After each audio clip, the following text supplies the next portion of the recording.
$500 இருந்தா போதுங்க.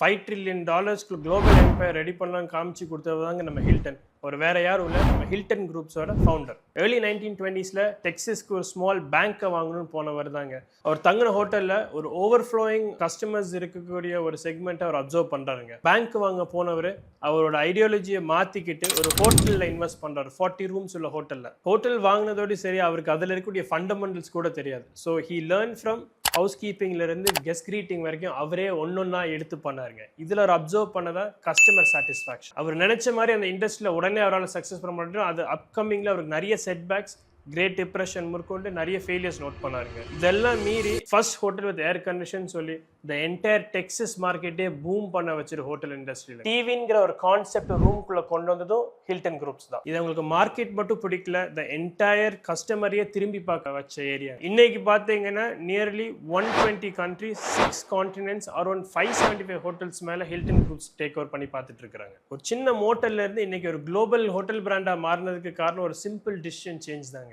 1க்கு 9 யோசிக்கிற உங்க ஃப்ரெண்ட்ஸுக்கு இந்த வீடியோவை ஷேர் பண்ணுங்க.